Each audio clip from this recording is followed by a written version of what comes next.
welcome to the International Congress of Aesthetics and Spa, Miami. Give yourself a round of applause for being here this morning. Your world is about to change. I remember the days that I used to come to conferences, and it was probably about 15 years ago when I first started in my aesthetic journey, probably 16 years now. And I remember I would come here, I would be worn out, exhausted, beaten up from doing clients all day long, from hustling, trying to make it happen. And then I would come to a conference like this, and then I'm suddenly reinvigorated with energy. I can't wait to get back to work and share all the amazing things that I learned in this conference. Have you guys felt like that before? Raise your hand if you've come to a conference before.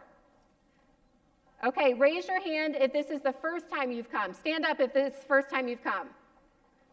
Awesome, give them a round of applause. You guys are gonna have an amazing time, amazing. Okay, well, to be able to start the conference, and I wanted to kick it off with the bang, I wanted to talk to you a little bit about the word for our conference, and it is daring. So if you think about this word, it has multiple meanings, and it depends on what context you put it in. So to start off, I wanted to be able to share my journey with you. And I'm going to first share a quote, and then I want to go into the story of how I got to be on this stage. So the most difficult thing in the world is to reveal yourself, to express what you have as an artist. I feel that we must try many things, but above all, we must dare to fail. You must be willing to risk everything to really express it all. And that quote means so much to me because I started off as an artist. I actually grew up in a home in which I had parents that were both, one was a drug addict and one was an alcoholic. So when I grew up in this home, it was pretty abusive because there was no attention, there wasn't anyone taking me to and from school. I would have to find rides. I would have to figure out everything. In fact, my sister and I, we would actually recycle cans for school clothes each year. And when I think about that journey, that gave me a lot of the will and the drive that I have now. So when I was a high school senior, I was getting ready to graduate, and I wanted to have every opportunity I possibly could to be able to go to college. So I worked really hard. I got straight A's, homecoming queen, class president, but I couldn't even go home. I was living with uncles or grandparents or whomever, but I kept my home life a complete secret from everyone. No one knew what my circumstances were, because a lot about life is how you show up.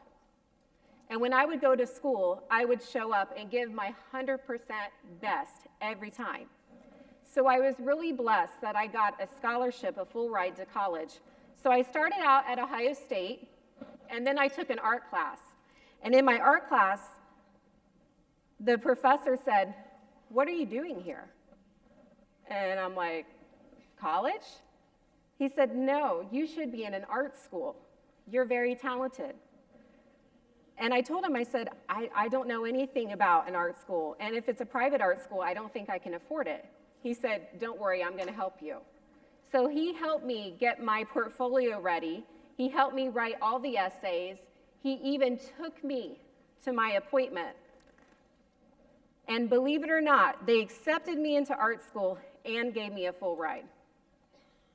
So that person stepping in my life at that moment, at that time, changed me forever. And when I arrived in art school, I had overalls, pigtails. I was from a farm community. I only dressed what I knew, what I lived in. And this was in the city. So you've got like that whole skateboarding look, and I mean, totally different than what I've ever experienced. And then the funny thing is, everybody would stay up late at night to do their artwork. And they had tattoos everywhere, which was cool. It was cool to me, but I felt really out of place. And I got made fun of a lot because of the way I dressed. But as you know, I was barely making it. So I couldn't afford to buy other clothes. I had to just kind of suck it up and go to class and get made fun of. Then I got a part-time job working at Clinique. This is what changed the trajectory of my life. When I got that part-time job, It felt like I wasn't going to work. I was helping other people feel their best self and feel beautiful, and that filled up the emptiness that I had inside of me. And then that made me realize I want to go to aesthetic school. I didn't even hear of aesthetic school. So I finished art school, went to aesthetic school, again, barely making it, eating those ramen noodles, trying to figure it out, working as many hours as possible. And as soon as I got through aesthetic school, I was renting a room in a salon. It was very small. In fact, it was so small, I had to put shelves up on the sides of the wall to put my products. I couldn't even have a cart in the room. I could fit a steamer, though. And when I was at work that day, I was in the back room, and I was crying. I was talking to the stylist, Dwayne, and I told him, I said, I don't think I'm going to make it. I can't afford rent. You had to pay weekly rent. I just got a brand new microderm machine. I was making payments on that. And he told me, he said, you will make it. You have to believe in yourself. Just when you're getting ready to quit, that's when life changes.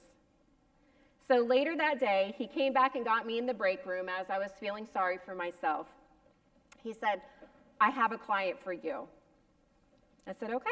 So I went up front. She was a brow wax. I took her back in my treatment room, and I felt very confident because brow waxes, I got those down. I felt very good in brows. So I'm chit-chatting with her like I would any client, getting to know her. And at the end of the service, I sit her up in her chair, and I tell her, I said, it was great meeting you. I'd love to do your brows again. Would you like to rebook? And she said, actually, I would like to hire you. And I'm looking around like, okay. She said, I actually am the head surgeon for Ohio State Plastic Surgery. And I think that you would be a great addition to our team. We were looking for an esthetician to run our skincare division. So imagine, my life changed that moment. When I started for Ohio State, they flew me all over the country to train, to learn from the best of the best. It is amazing the journey that I've had thus far, and every time when I didn't want to do anything anymore, I just wanted to give up, is when my life changed. But so much about our life is daring to show up, daring to be 100% and give your best, even when the circumstances are so, you can't even see beyond them. So when I was working at Ohio State, I spent about 5 years there. And then the chief of plastic surgery decided he was going to retire. And I knew this was time for me to exit and start my new chapter, my new journey. So then I decided to open my business, and it's called Skin Perfect. I wanted to create a business that combined beauty education with self-acceptance for women. When I was in plastic surgery, I always felt that they would get the surgery, but afterwards they would feel like something's still not right inside of them, because what they were thinking is that surgery would fix it. They would no longer feel that they don't like to look in the mirror, but it didn't go away. And when I was working with them, I was doing pre- and post-operative work, so I would hear the stories, whether it was from breast cancer, or it was a disfiguring accident, or it was cosmetic. The story was the same. So I wanted to open spas that could allow women to come in and start to understand what makes them unique and what they can do to embrace who they are, but also work on themselves, whether it's their skin, whether it's wearing the right colors, whether it's having a customized foundation for them, because it's about who they are, not about fitting in a category. So Skin Perfect Spas has been open now for 10 years. November 7th will be our 10-year anniversary. We have 3 spas. And it's amazing. I wake up every day and I get to work with the most amazing women, not only our clients, but also the team. We have this amazing team that they know they have their heart in the right place. They are meant to be where they're supposed to be, and that is in that spa. We change lives every single day. So let me tell you, it doesn't matter where you come from. It doesn't matter what you have experienced in your life, what awful things have happened to you.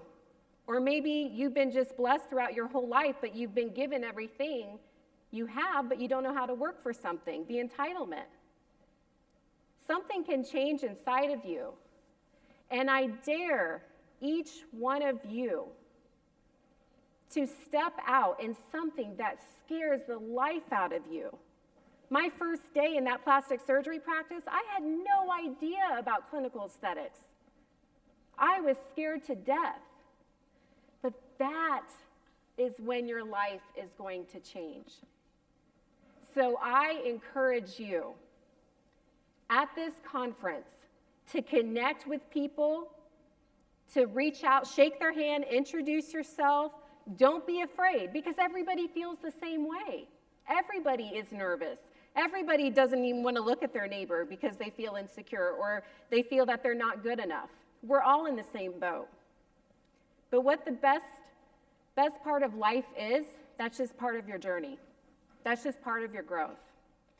So I encourage you right now to look at the person next to you or behind you or in front of you, and I want you to take 2 minutes and introduce yourself. Go ahead, 2 minutes. All right, now you just did your first step of daring greatly today. Give yourself a hand. Good job. That's the first step. I'm very proud of you, because even that is hard to do in the beginning.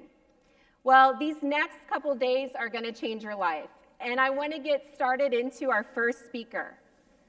This panel of speakers is incredible, and let me tell you, you're going to walk away this morning after listening to all these speakers feeling like you're a different person.